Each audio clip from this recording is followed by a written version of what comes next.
Viewers, welcome back to my channel and today's we are going to study about histopathology and histopathology के कुछ important MCQs आज हम study करने वाले हैं। ये class second है। Okay, so let's start it. First question is instrument used for dehydrating tissue sample। जो tissue है उसको dehydrate करने के लिए मतलब उसका जो भी water है उसको remove करने के लिए हम alcohol की series का use करते हैं। Okay, after that device used for sectioning frozen tissue।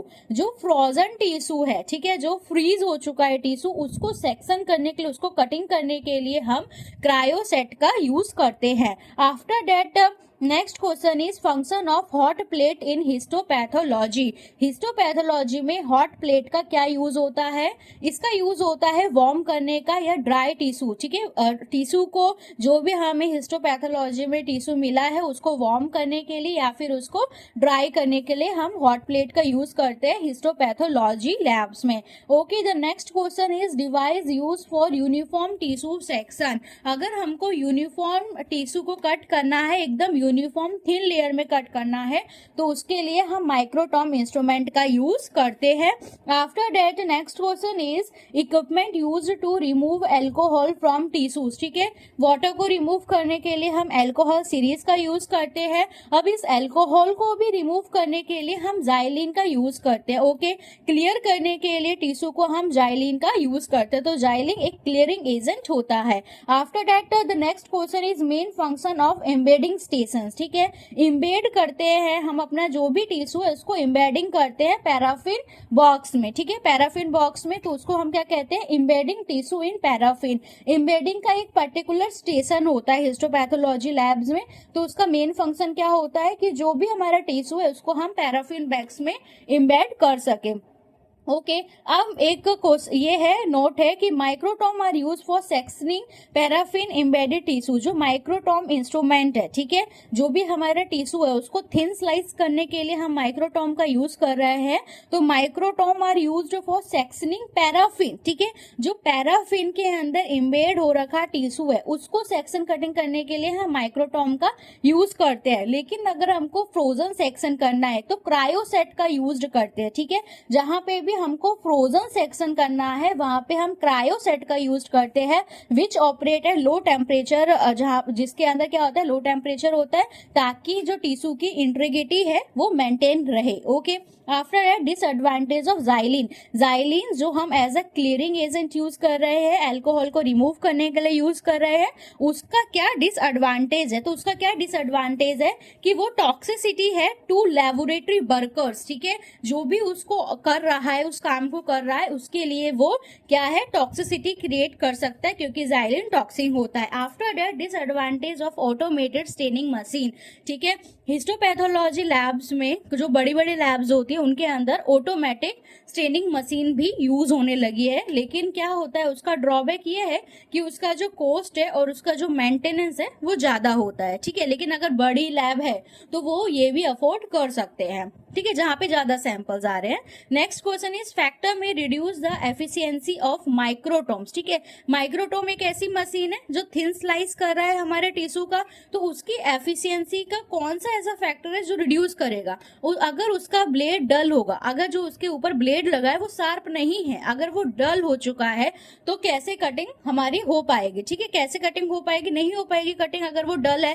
तो जो शार्प ब्लेड की रिक्वायरमेंट होती है माइक्रोटोम के अंदर। ठीक है, next question is rapid intra operative consultations, what equipment should the technician use to prepare the tissues. ठीक है, अब इंट्रा मतलब ऑपरेशन हो रहा है, ठीक है, ऑपरेशन हो रहा है और उसी टाइम पे आपके पास एक टिश्यू आया है और आपको उसी टाइम पे उसको सब कुछ करके उसका पूरा प्रोसेस करके सेक्शन कटिंग करनी है और सेक्शन कटिंग करके आपको उसका रिजल्ट बताना है। ठीक है, रैपिड इंट्रा ऑपरेटिव कंसल्टेशंस में हम क्रायोसेट का यूज करते हैं, क्योंकि ये इमिडिएटली फ्रोजन कर देता है हमारे टिश्यूज को और उसके कटिंग करके हम उसको देख सकते हैं। तो रैपिड इंट्रा ऑपरेटिव कंसल्टेशन में क्रायोसेट का यूज करते हैं।